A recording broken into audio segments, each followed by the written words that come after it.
Hi అండి. Welcome back to my channel. ఇవాళ ఇంకా అరటికాయ ఎలా చూసే లోపల మాకు అరటికాయ బజ్జీలు తినాలనిపించింది స్నాక్స్. ఈవినింగ్ అయ్యే లోపల ఇంకా అరటికాయ బజ్జీలేసేసామనమాట. ఇంకా శనగపిండి తీసుకొని ఇంకా బాగా కలిపేసి ఉప్పు, కారం, మనం వాము, జీలకర్ర, వాము ఎందుకంటే కడుపులో కొంచెం శనగపిండి కదా! ఇది కొంచెం తొందరగా డైజెషన్ అవ్వదు కాబట్టి మనం ఏందంటే వామేసినప్పుడు మంచిగా డైజెషన్ అవుతదనమాట. ఇంకోటి వామాకు కూడా మేము చూపిస్తాను నేను. ఇంకా ఈ మన అరటికాయలని కూడా చిన్న చిన్న ముక్కలుగా సన్నగా కట్ చేసేసుకొని ఇలాగా వాము బజ్జీలేసేసుకున్నాం అనమాట. వాము బజ్జీలు, అరటికాయ బజ్జీలు. వామాకు డైరెక్ట్‌గా పిల్లలు తినలేరు కాబట్టి ఇలా బజ్జీలో వేస్తే కడుపులో కూడా బాగుంటుంది.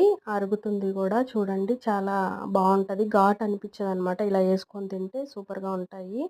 ఇంకా ఆనియన్ గూడా వేసేసి బజ్జీలేసేసుకున్నాం అనమాట స్నాక్స్. ఇంకా సబ్స్క్రైబ్ చేసేసేయండి మా ఛానల్‌ని. Thank you.